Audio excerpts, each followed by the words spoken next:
都估咗30幾年，其實都好攰。但係你可以做到呢行好叻啊，好 proud of you 啊咁，因為人係冇完美嘅。Hello， 大家好，我係 Matthew 何廣沛。今日我喺維聽 Widex 分享我嘅聽力故事。如果冇助聽器嘅輔助下咧，可能好多時正常嘅對話可能會有1至2成甚至3成嘅對話，可能係我聽得唔係好清楚，我要估，我估錯㗎嘛，有機會。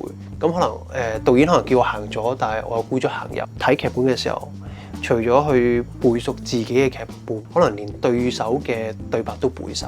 咁可能要花多1倍甚至2倍嘅時間去準備功課。20年前，咁我有佩戴過一個助聽器，唔係咁舒服，因為就係純粹所有嘅聲音都變大聲到，令我唔舒服嘅聲音都放大咗。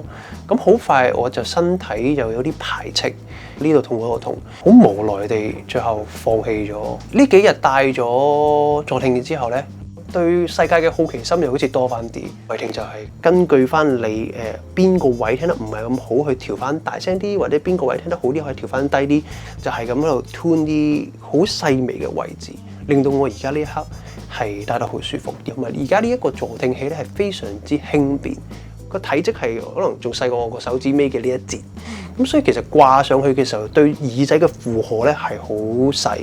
人係冇完美嘅，每個人都有自己嘅缺陷。你今日可能係耳仔有缺陷，但其實可能其他人都有其他人嘅缺陷。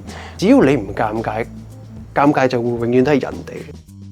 其實戴助聽器就係一個選擇嚟嘅，因為你選擇咗俾科技去幫助你，佢令到你去融入呢個世界，唔需要去介懷人哋點樣睇你，係幫緊你擁抱呢件事咯。